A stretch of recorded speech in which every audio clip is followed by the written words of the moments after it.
What's up? Welcome to the Squad Show. It's Sam Ekstrom of Locked On Sports Minnesota. Today, just how many yards will Justin Jefferson get this year?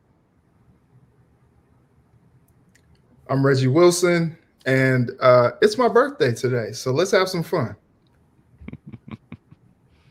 Happy birthday, Reggie! I'm Julia Daniels. Reggie Wilson is my boss. I'm a sports reporter at Care 11, and we're giving a bold, our bold open commentary for this week. Justin Jefferson's coming back. Switch it over to Ron. And I'm Ron Johnson, former Gophers and NFL wide receiver. And Reggie, you know how it goes. Happy birthday to ya. Happy birthday to ya. Happy birthday. By the way, Justin Jefferson's hamstring is ready to go. Hopefully. A lot of gifts for everybody else on Monday Night Football. Skol! It's the Vikings Squad, sponsored by Game Time. Everything Minnesota Vikings, every week. Breaking down all the big hits and game-changing plays from the land of 10,000 lakes, the way only the Locked On Podcast Network can. It's time to gear up. The Vikings Squad Show starts now. Hello. Happy Wednesday. It's our Care 11 Viking Squad Show Spectacular. Reggie Wilson with us, Julia Daniels with us, of course, Ron Johnson, and I'm Sam Ekstrom. Justin Jefferson is back from his hamstring injury.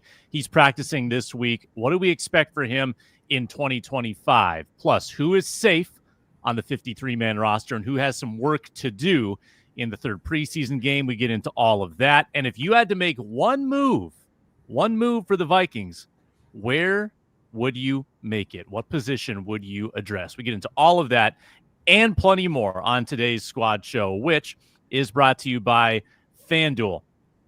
Football season's around the corner. Visit the FanDuel app today and start planning your future bets now. Futures Day is just around the corner.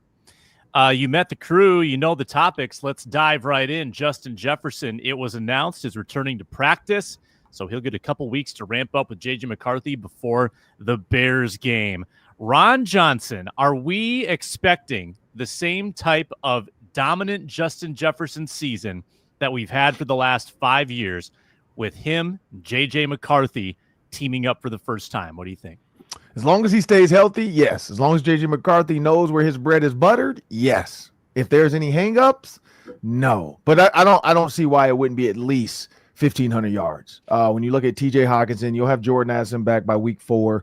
You look at some of the teams they're playing and the ability of the defense, not the team overall, but the defense, and specifically that corner position in some of those teams are playing.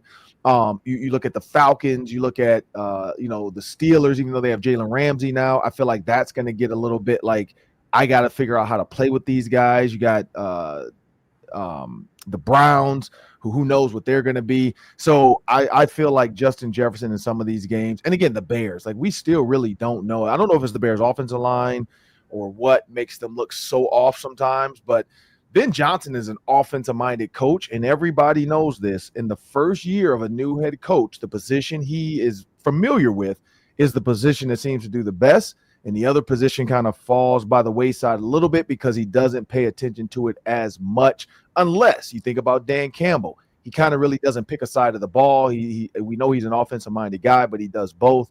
You look at Tony Dungy, he was a defensive back, but he played quarterback in college, so he kind of focused on both. There's not a lot of coaches out there like that. Some coaches come in and they're so dialed in on what they have to do for their position.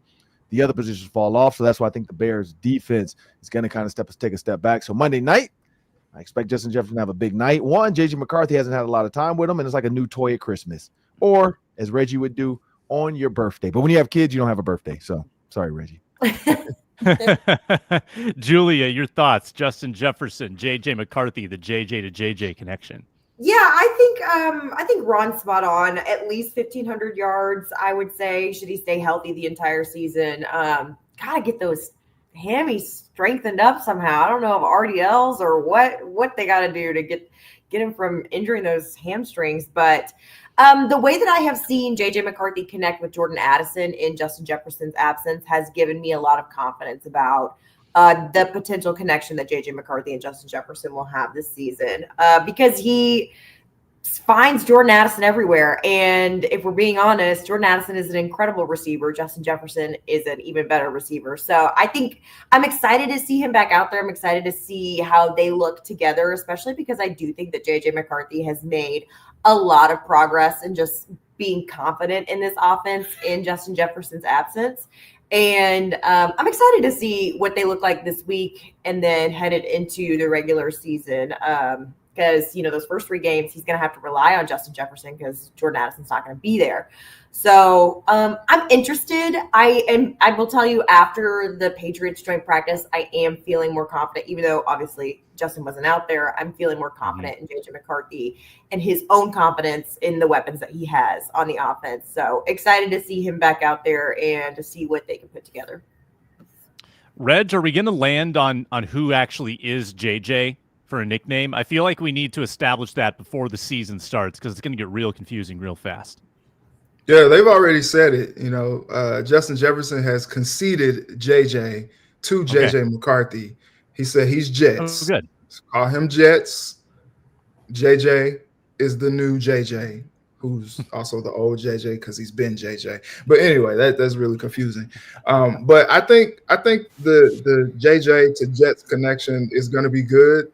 What's going to be tough, I think, those first 3 games with Addison being out, I think there'll be a little bit more of an effort to maybe double Justin Jefferson. So I'm eager to see what Kevin O'Connell does to scheme Jefferson open and kind of get him a way to get away from some of those double and maybe even triple teams, because he's going to be the top and the best option out there.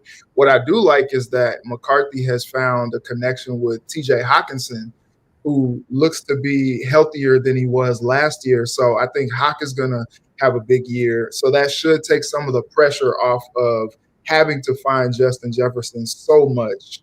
And if Justin Jefferson is covered, JJ kind of having some other options out there to make things happen, along with that run game and trying to hit guys like Aaron Jones out of the backfield. We saw, that wheel route in practice where he hit Aaron Jones deep for that touchdown, and it was nice. And everybody's been talking about the screen game. That's gonna be a big, part of and it's been ugly at times, but I think they are really making a concerted effort to try to effectively execute the screen game. That being said, I don't know.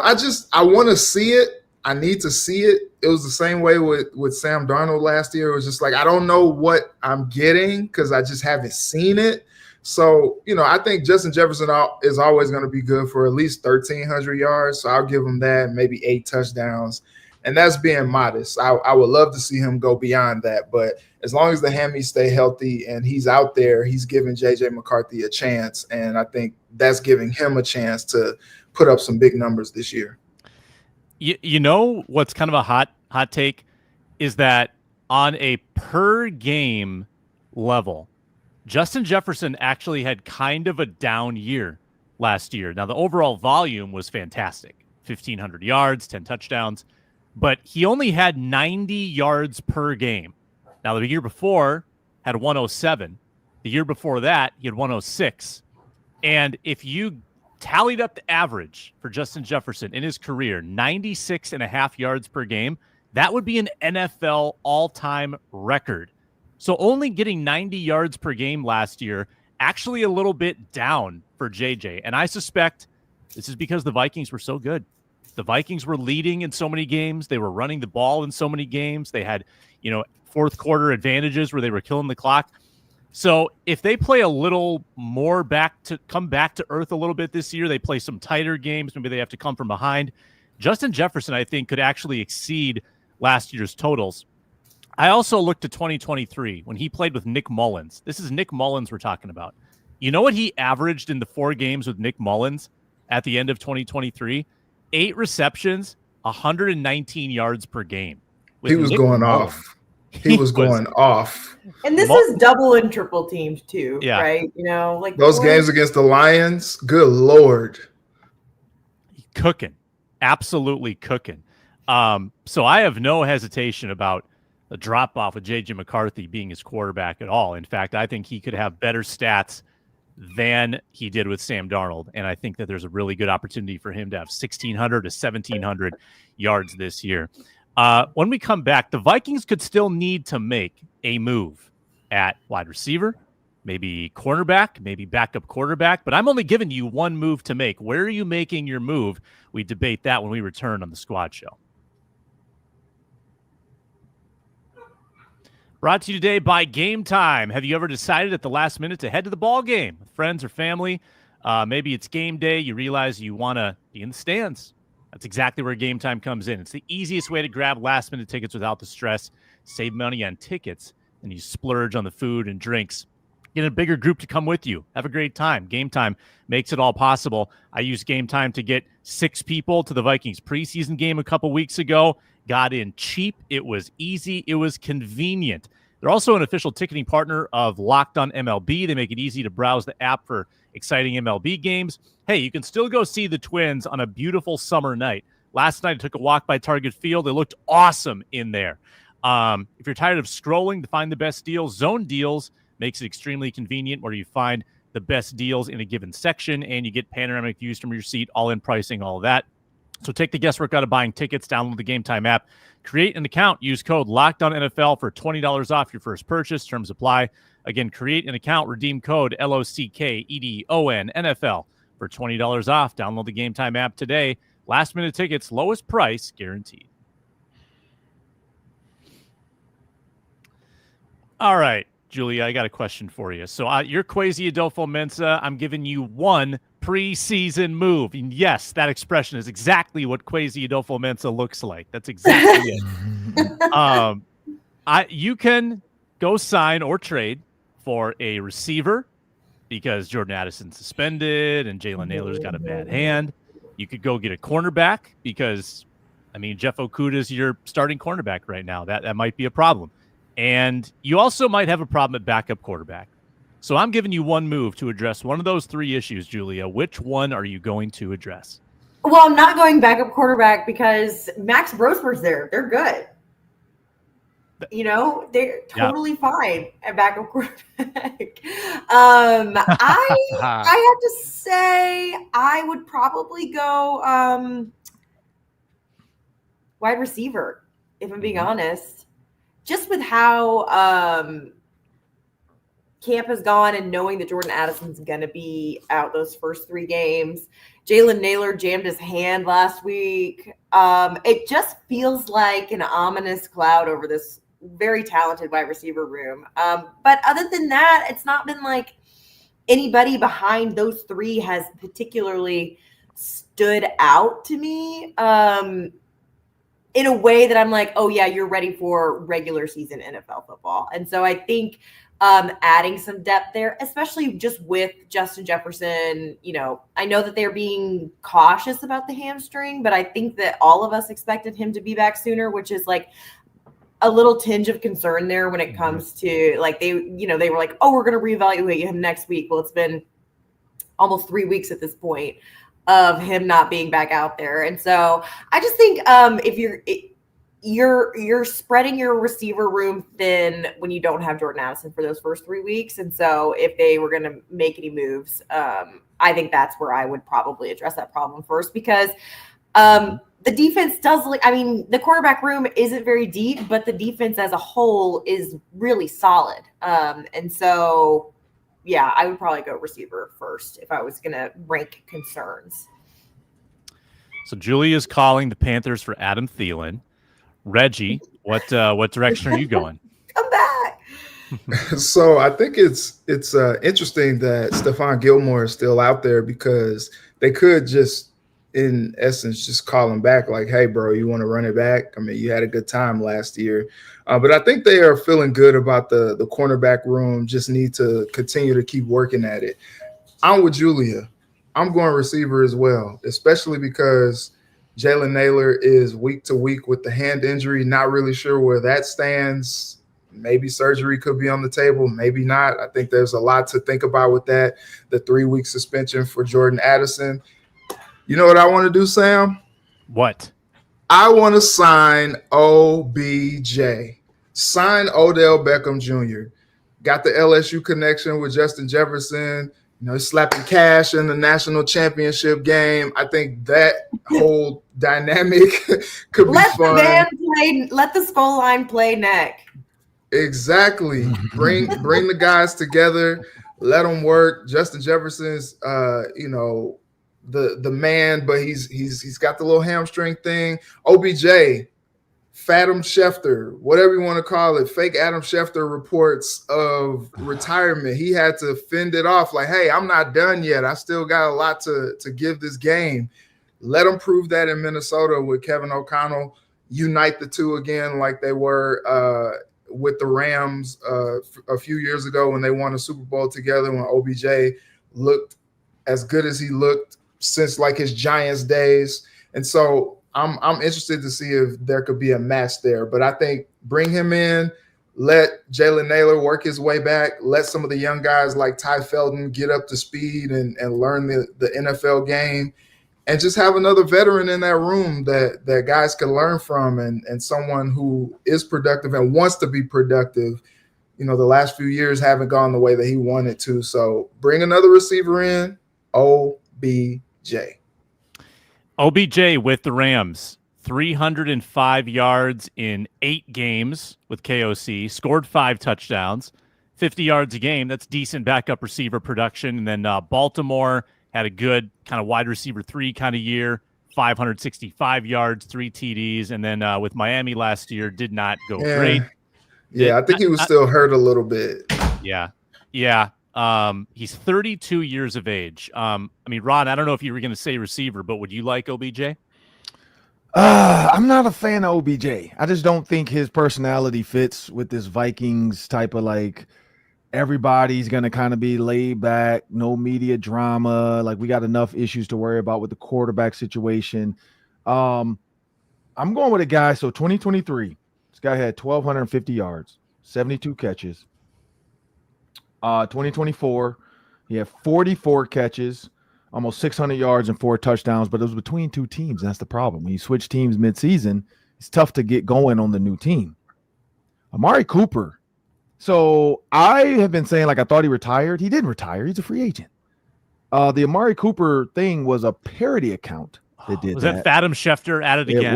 It was fake. Oh. So it was a fake parody account that even had, like, some of the national media people quickly putting it out, because I looked and now it looks like a lot of people deleted it.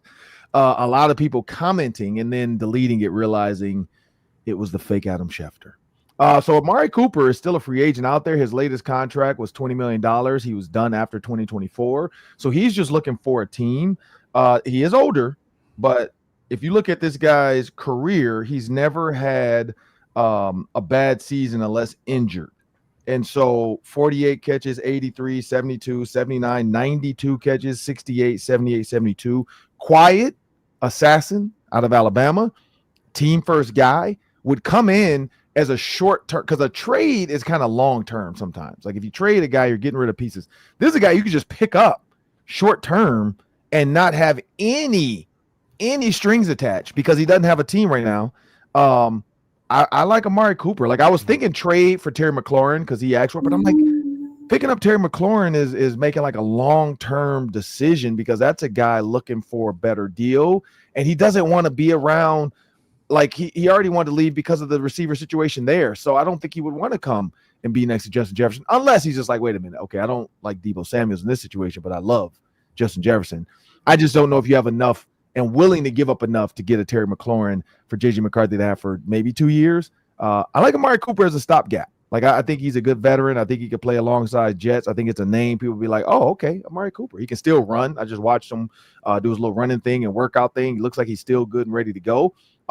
Good. Another veteran guy that still has a little top-end speed. So I'm not going for any – cornerback, I think it is what it is. I looked up the free agent cornerbacks. It's not a lot. Trade-wise, I don't know if there's a guy out there worth it. Backup QB, I think Julia's right. You got Max Brosmer as 3. I think Sam Howell, he threw for 4,000 yards for the Commanders. So 39.56 or something like that, or 39.68. So he almost threw for 4,000 yards. I think I'm not like he can, but he went 8 for 11 or 9 for 11 in that first game. I think they're fine with backup QB. JJ McCarthy is going to be good and ready to go. Give me a free agent wide receiver. I'm saving my trade pieces.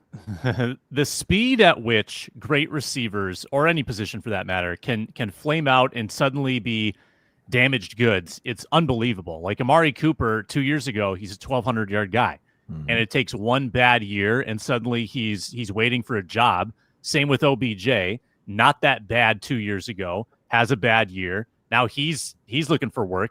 And this is my greatest fear with Justin Jefferson is that 5 years from now, he'll be in the same boat for whatever reason. You think you're on top of the world. You're on top of the world. You're never going to get old. You're never going to decline. And then suddenly you don't have a team to be on. You're 31, 32 years old. Another guy in the exact same boat, Tyler Boyd. Tyler Boyd is out there. He's only 30. Former 1,000-yard receiver with the Bengals. Was pretty effective 2 years ago with the Bengals. He went to Tennessee. Horrible team, horrible quarterback situation. He didn't do well. He's looking for a job.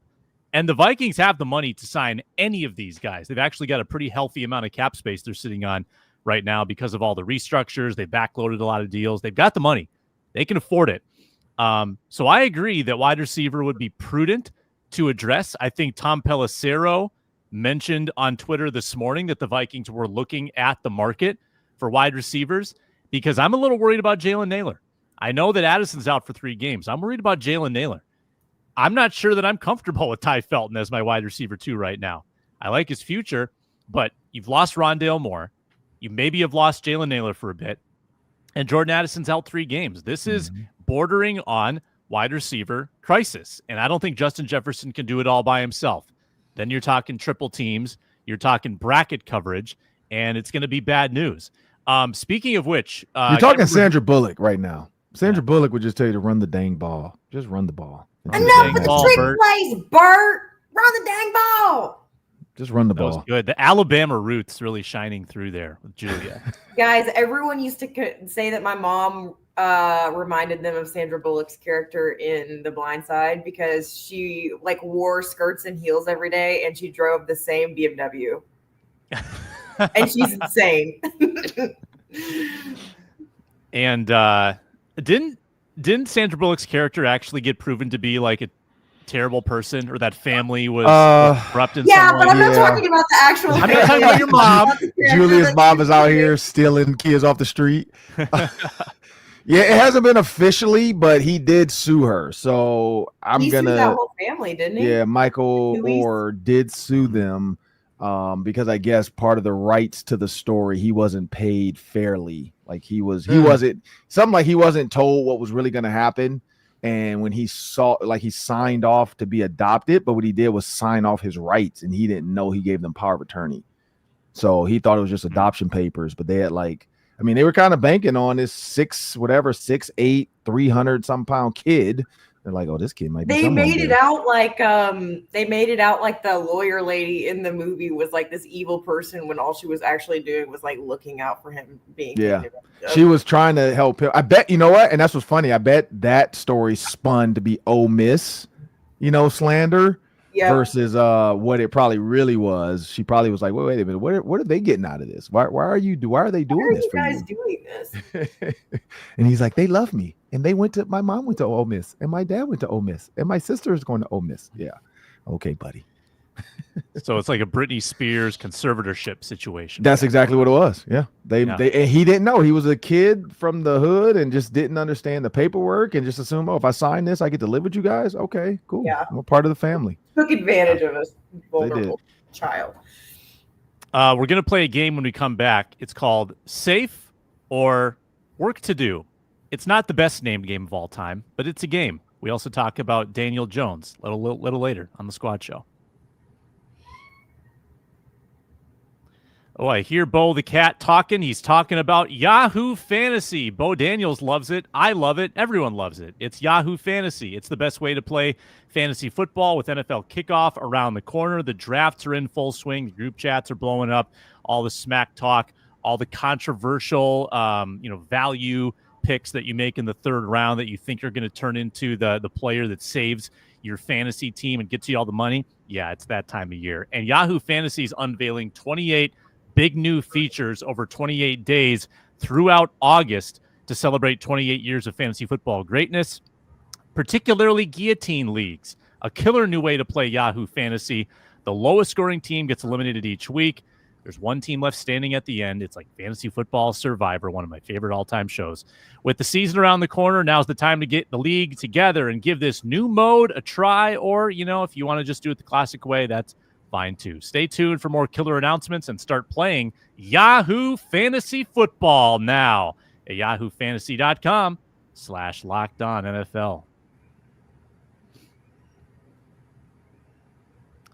All right, it's the game that's sweeping the nation with popularity. It's called Safe or Work to Do. I'm going to give you some names. Tell me if they are safe. They're on the 53-man roster no matter what happens on Friday in Tennessee, or they have some work to do to secure their spot. Let's start with Reggie Wilson. Xavier Scott, the former Maine Black Bear running back. Yeah, I know a lot of people have been saying like, oh, yeah, he's going to take Ty Chandler's spot, but I think there's still some work to do. I still think that this could come down to the wire between he and Ty. So I'm going to say there's some work to do. I'm excited to see what both he and Ty do in this preseason game. Kind of crazy to think about the fall off, if you will, of Ty Chandler. He went from a guy who was splitting starting minutes to a guy that is just relegated to backup duty, can't even really get any carries, get in the game. Like I don't know what really happened there. He seemed to always provide a little spark, a little juice, especially his first year really getting some playing time. And now all of a sudden you're talking about a guy on the fringe of the football team, and that 2022 draft class just continues to look.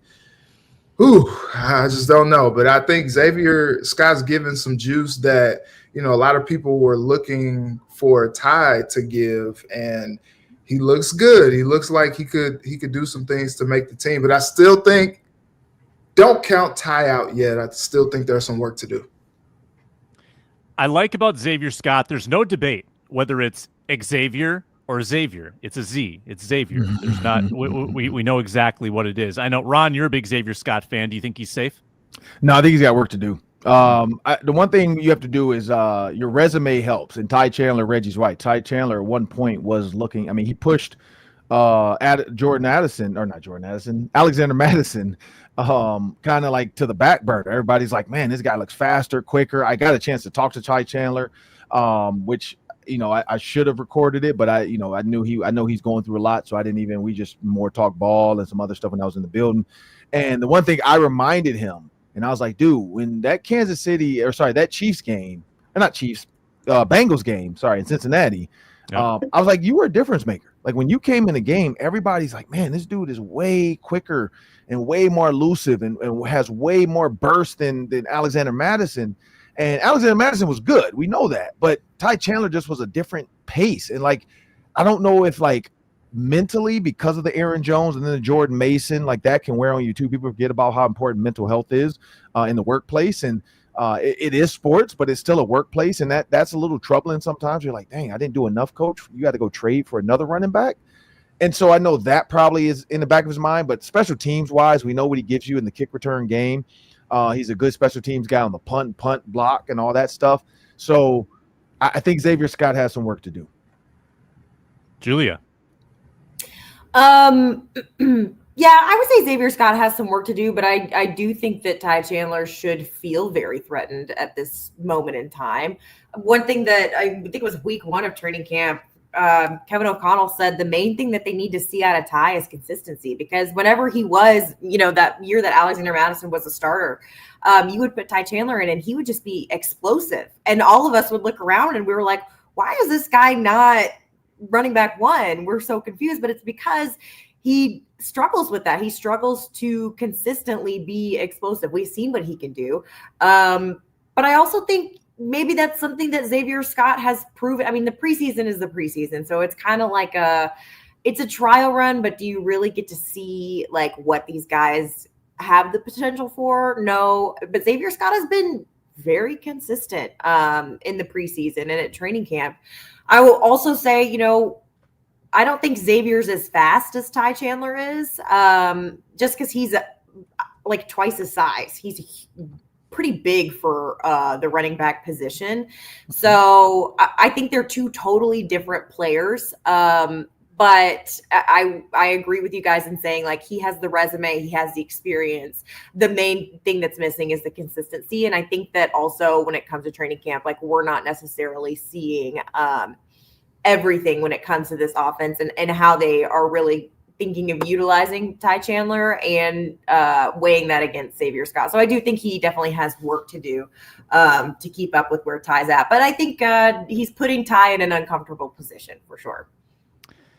Yeah, if I was Ty Chandler, I would be very uncomfortable. I'd be shaking in the cleats because the Chandler performances we've seen this preseason have not been outstanding by any means. I think he had 5 carries, 5 yards in the Texans game, 3 for 12 in the Patriots game. But that's a continuation of some very unproductive outings that we saw last year. He had an exquisite 49ers game. If you remember the 49ers game, he was running his absolute butt off against Jordan Mason, by the way, on the other side of the field. But there were 7 games last year where Ty Chandler had less than 2.5 yards per carry. And I know sometimes you have a clunker. Sometimes you're not blocked for. I get it. But on a consistent basis, he was unable to create any separation, unable to break any tackles, unable to find the holes he needed to gain positive yardage.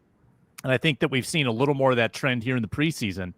I think Xavier Scott, with his ability he's shown in the passing game, his ability he's shown to be decisive in the run game, and to hold up on special teams as well, I think Xavier Scott is safe. He's safe. Umpire sign. He's safe. He's on the roster, I think, even going into the game. Next one, Julia's favorite, Dwight Nudie McGlothern. Safe or work to do? Julia. Oh, me first? Yes. You guys know what I'm going to say. I think he's safe. I think he's had a incredible training camp. I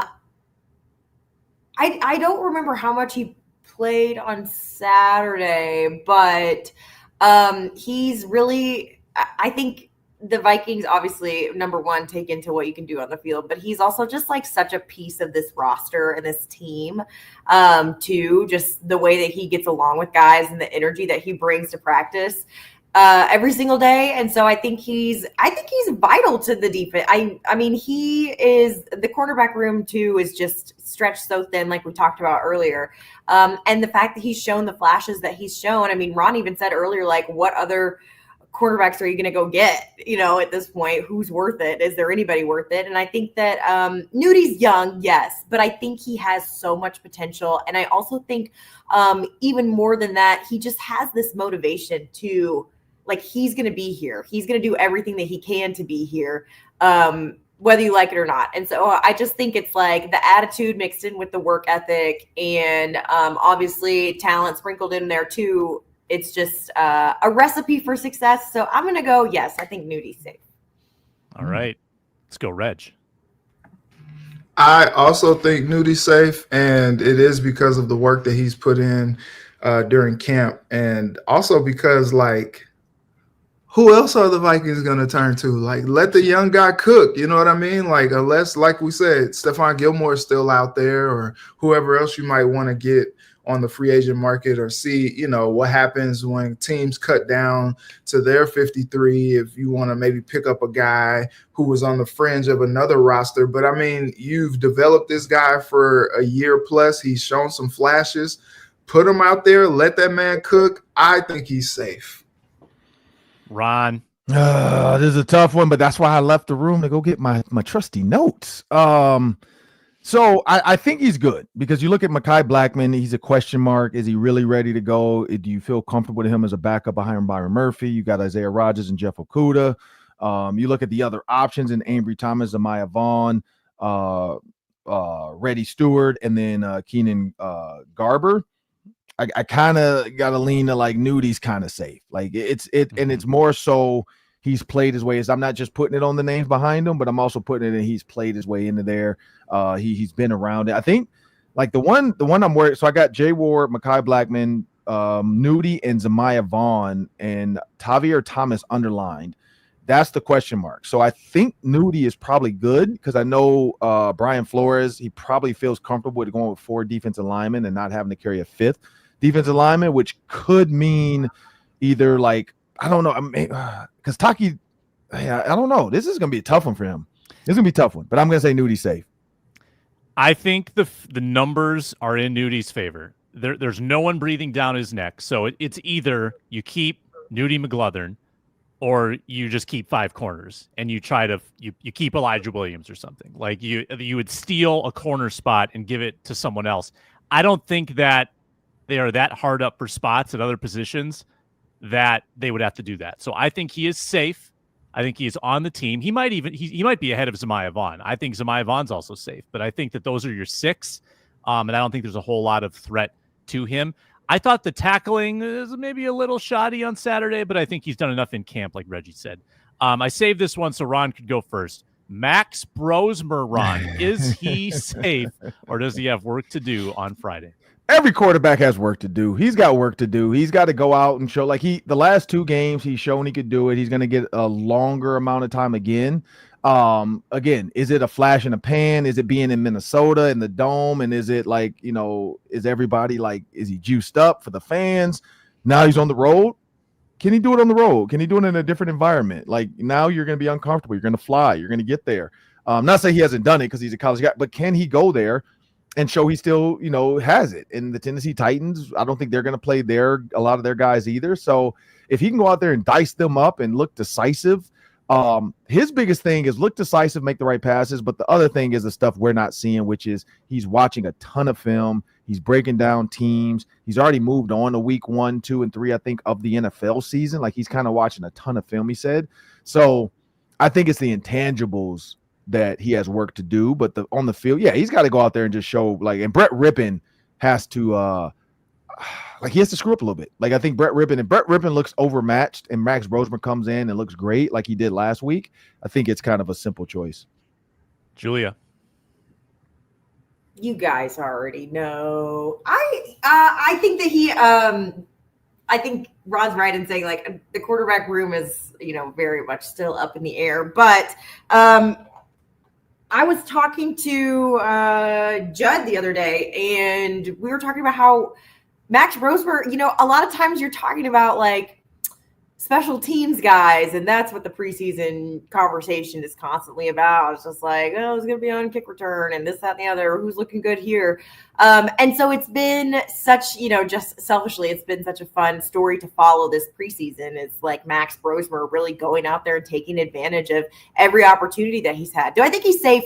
No, I don't think when it comes to the NFL, unless you're in a position like JJ McCarthy, that you're safe with your roster spot. I think that they're still very much trying to figure out this quarterback room. And Ron's right about going on the road. Even Max said it after the game when we asked, I think I asked him about like, what did this tell you about yourself? And he's like, I had more confidence, but I think that this next week in Tennessee will actually be the true test of like where I'm at this point in training camp and just ahead of the season, because it is a totally different environment than just playing on your home turf. And so I'm interested to see how he handles this weekend. I'm interested to see how much time he gets on Saturday too, because I think that will be telling for us as well.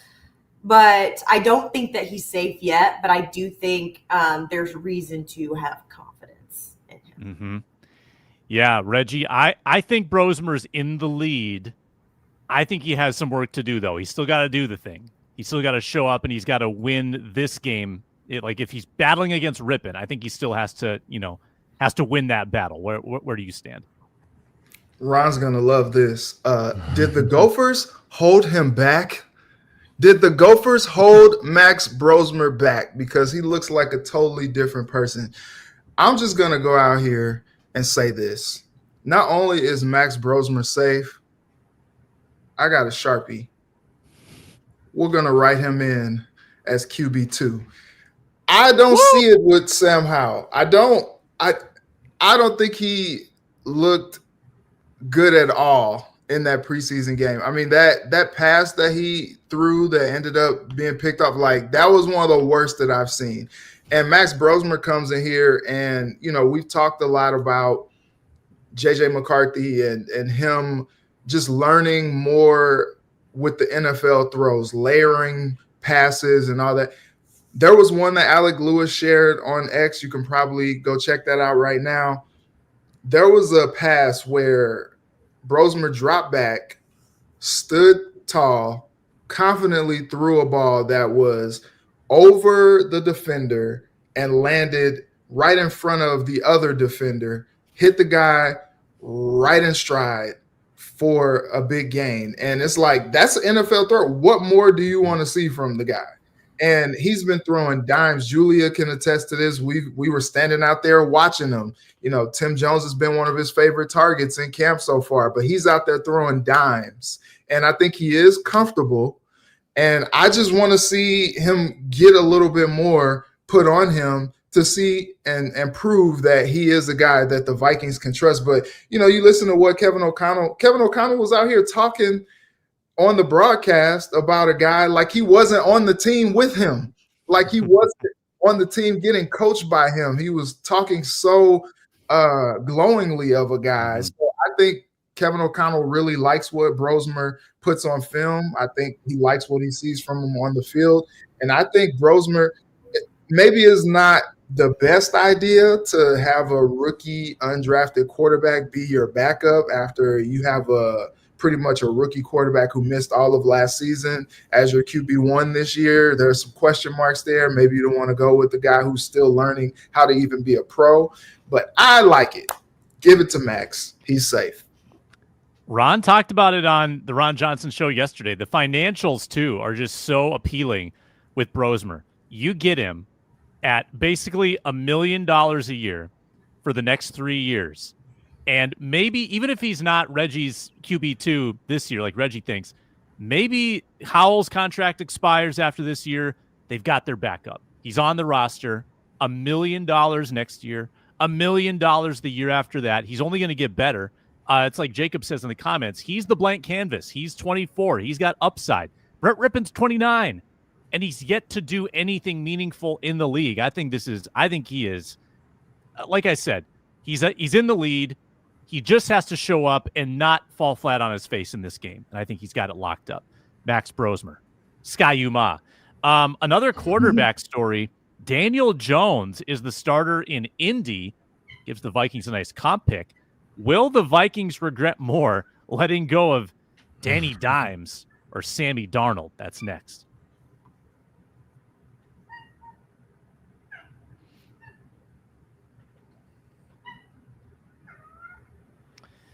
All right, Indy has. Hear him? I do. Yeah, we do. Is he in pain or is he happy? No, there's light. The light's reflecting off of everything onto the ceiling, so he thinks it's an animal. Bo's just like another member of the show. It's great. He's got 2 brain cells. So Anthony Richardson has been benched in Indy. Daniel Jones is going to be their starter. Vikings wanted him. And to be honest, after the conversation we just had, I'm a little jealous that the Vikings didn't get Daniel Jones because of their tenuous backup situation. But before I ask the main question, let me ask this. Is Anthony Richardson a future Viking? Like, is that inevitable at this point? Knowing what we know about Kevin O'Connell's proclivity for him and his ability. Ron, is Anthony Richardson going to be here someday? I don't know. I don't know if he wants to just come here and be a backup. Like, Kevin O'Connell is good at getting the next quarterback that fits the system that he already has a quarterback for. So I don't think he would get a guy like Josh Dobbs was just something that had to happen. I don't think Anthony Richardson personally would be the guy, but if he can get him for cheap, meaning like he's cut like he did Daniel Jones, and he's like, look, like in Anthony Richardson is like, man, if Sam Darnold got $100 million and Daniel Jones became a starter after Kevin O'Connell, I think like the Midas touch is next for Anthony Richardson to say, if I get cut, I want to go there, but I don't know if that fits what Kevin O'Connell. Like, I don't know if he fits what Kevin O'Connell does. He truly needs an offense where he can be more mobile, and I think that's where the Colts failed him. I think it would just bother Kevin O'Connell too much to have a quarterback that inaccurate. There's still like such a timing element to what Kevin O'Connell wants to do and work the intermediate part of the field. And I don't know if Anthony Richardson can do it. He was a 47.7% passer last year. It's not good. And he's now gotten beat out by Joe Flacco. and now Daniel Jones, a couple long-necked quarterbacks. Before the Jaguars game, we broke down, like, coach film was on that game, so that was on that was like 3 of our breakdowns. It was the 2 quarterbacks at the time, because it was Anthony Richardson, and who was the other one? Was it Flacco was the coach? He was the quarterback, wasn't Flacco started against the Vikings. That's what I thought. Yeah, so it was Flacco versus Anthony Richardson. And so, it was a coach. Yeah, you're right. They did play the coach. It was the coach. We broke down both quarterbacks because we were like, we don't know which one we're going to get. Mm-hmm. And so I had like 3 of his plays and 3 of Richardson's plays. And the one thing I noticed is that Flacco's plays were a little less chaotic, meaning the play call. I feel like the play calls for Flacco were more basic routes. Anthony Richardson, I feel like they tried to put too much on his plate, because I broke it down and I'm like, if you look at this route combo, why isn't this tight end just sit down? He ran like this weird crossing route. Then there was another one. I'm like, why did this receiver just run a sit route? Like there's a vacate, and the zone is vacated. There was no change. Flacco comes in and all of a sudden tight ends up the seam, tight end on the out route, tight end on the curl. It's like Mo Alley Cox looked like a Pro Bowler with Joe Flacco, and then with Anthony Richardson, they didn't have him in there. They were trying to go deep with all these other young receivers, and he hit a couple, but I just feel like they were trying to take advantage of Anthony Richardson's strong arm and expecting him to be like this great down the field passer. They didn't give him a lot of like bread and butter quick stuff like they gave Flacco, and I think that's the misconception. Is I blame the coach, like, because I saw Robert Griffith tweeted today, which is a dumb tweet. He said that he feels like the Colts are trying to tank for Archie Manning. What? They would have left Anthony Richardson in there if they're going to tank for Archie Manning. And so the point is, though, like it's weird. Like the way they run the offense with Anthony Richardson versus the way they run it with other quarterbacks was not the same. And that's the one reason why I broke it down to say, like, Brian Flores, if he has Flacco, here's what he needs to do. And if he has Richardson, here's what he needs to do. I think he was set up to fail there, the way they were expecting his arm to just be able to get them out of trouble. Yeah. Well, Reg, the Vikings have to be somewhat appreciative, because it looks like they're going to get 2 high draft picks out of Darnold and Daniel Jones. But which of the 2 do you think will make them have more regret over letting go? Neither. You drafted J.J. McCarthy to be your quarterback of the future. He's healthy now. You're getting a chance to mold him. He's a young guy. And then, like we said, we got Max Brosmer in the wings, baby, waiting and ready to do what he needs to do when called upon. So, no, but I think this worked out for the best. I think if it was possible, maybe they try to get Darnold back, maybe they try to get Jones back. And I know they made an effort to, but they couldn't promise either of them anything, because they had a quarterback that they made a first-round investment on, traded up a spot for, that they owed it to themselves to figure out what to do. The whole mess in Indianapolis really just pains me, just because I'm a fan of Anthony Richardson, but you draft a guy who only played a year in college at 20 years old, and you put him in this system. And I think that Shane Steichen was trying to maybe turn him into like Jalen Hurts or something like that. And he just wasn't the guy to do that. You were kind of reckless with that. He was reckless out there on the field, so he got hurt a lot. And then, a lot of people talk about how Anthony Richardson has this crazy arm talent, and he does, but he can't make the free throws. He can't, make the short, check downs. And sometimes maybe he tries to make the big play as opposed to just taking the play that's there for him. And I get that. But I think what the problem is just structure. He needs structure.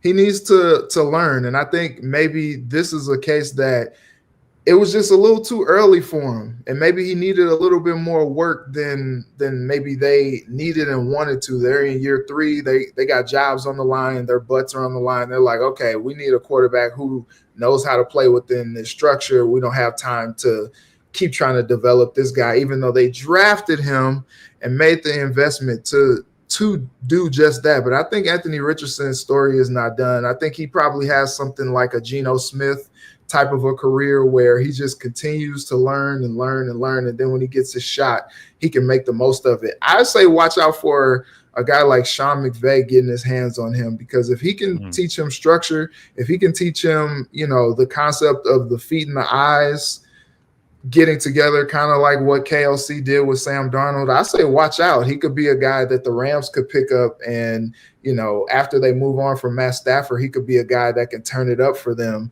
in that McVay system. We saw what Baker Mayfield did just for a couple games and parlayed that into a contract with the Buccaneers. And so I think between O'Connell, McVay, they could fix him. I think he feels like a future Cowboy to me, Julia. I think that Richardson, that strong arm, the Cowboys love their Trey Lances. They love their Joe Miltons. They're the kind of strong-armed backup quarterbacks that maybe have some other issues. But that's maybe another episode. What do you think about the Daniel Jones, Sam Darnold debate? I think Reggie's spot on. You go in and you draft JJ McCarthy higher than you ever drafted a quarterback in franchise history. You have to go all in at some point with him. So why not now instead of wasting your money? Build the offense around him, spend your money in other ways. So no, I don't think that, and I honestly don't trust that Sam Darnold will look the same as he did when Kevin O'Connell was in his ear. I'm interested to see what he even looks like this season.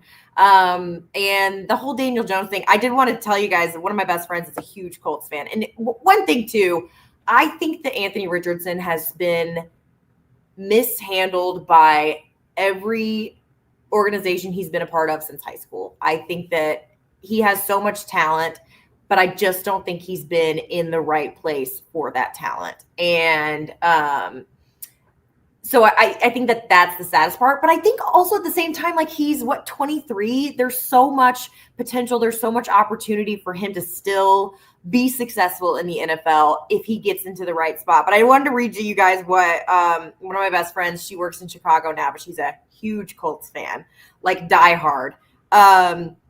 She said, the fact that Daniel Jones is being painted as the quote-unquote reliable option with quote-unquote completion percentage as the main factor is that blankety-blank insane. And now you've just essentially thrown away your fourth pick in the draft and hurt his trade value.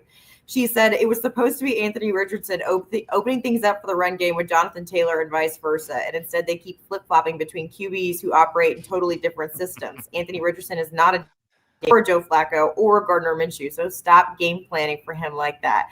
And then she just apologized. She's like, I'm sorry. I had to get that off my chest. That's I'm so good. irritated. She had so much hope. I mean, when they drafted him, she was so excited. And then she sat, I can imagine being a Colts fan, and then she sat there and watched them just burn the place down around him.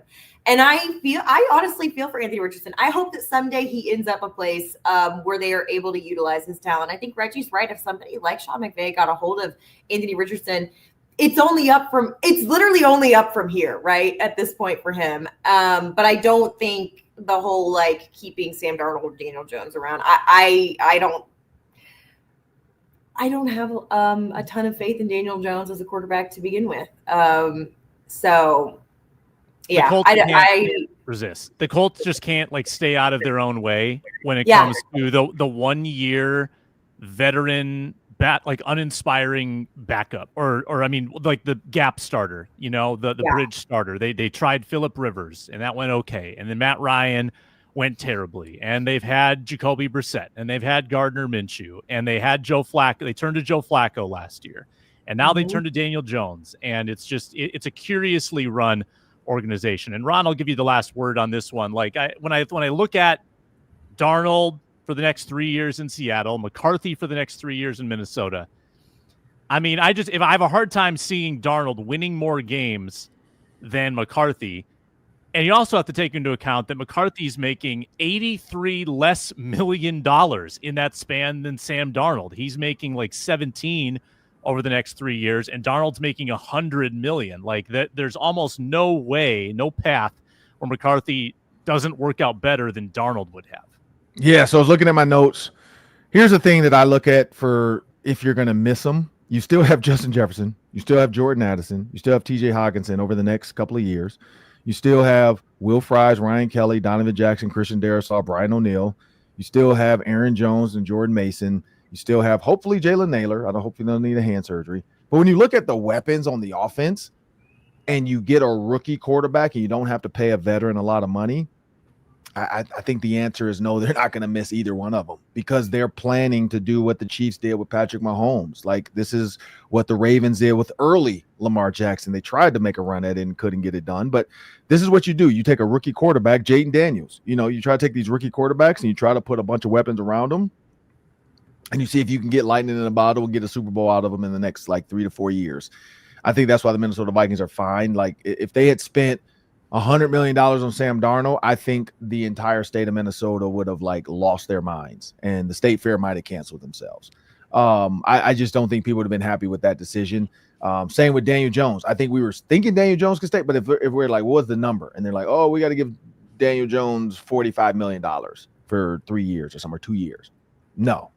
Why? For what? So I think Daniel Jones, the truth is going to come out of him at some point.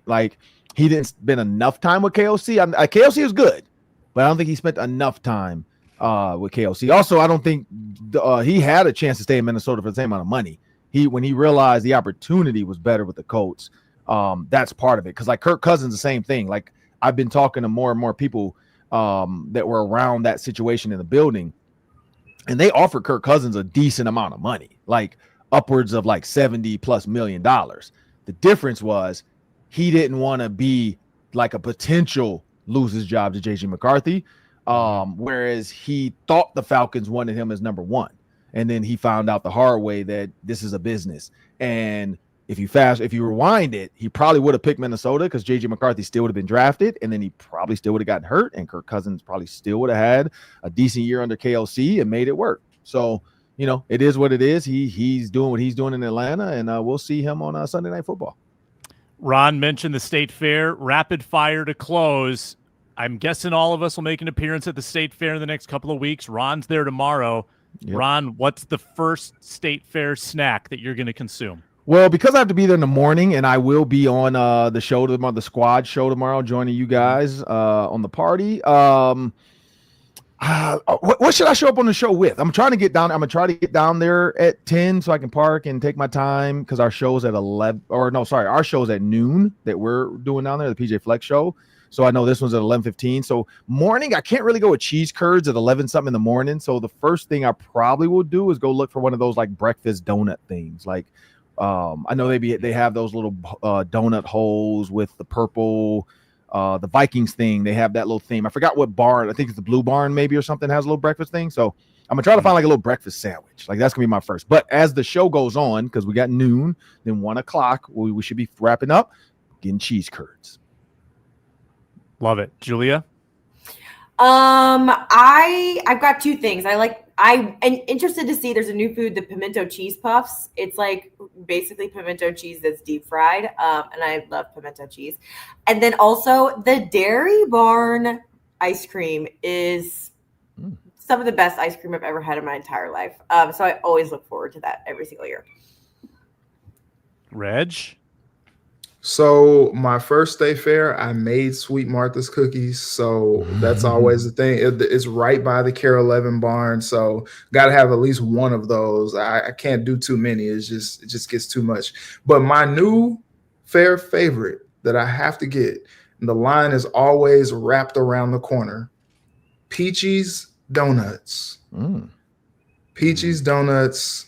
Fantastic Amish baking company, and they just do it every time. But you have to get there at whatever time, I don't even know, because the line will literally be wrapped around the whole fair. Peachy's Donuts. Yeah. Okay. I might, because I'll be there early before the Flex show, so I got to check that out. I'm looking for a donut, something breakfasty. I know they have the wraps at one of the places last year. I saw a bacon, egg, something deal. That's an all day, a morning thing, and then they switch over to a lunch menu. So I got to check that out. But Peachy's, the other one I'm gonna do, because Reggie, you reminded me, I do have to do the cookies. But see, because I need to bring them home, I'm not gonna forget. I'm gonna put my Ziploc bag in my backpack today, because every year for the last 4 years, I keep forgetting. I get there and I'm like, dang, I forgot the Ziploc bag. I'm not forgetting this year because I don't want the bucket, because the bucket goes bad. Yeah. The little cone, because they stack that thing to the top, and I'm gonna stuff it in my Ziploc bag and bring it home.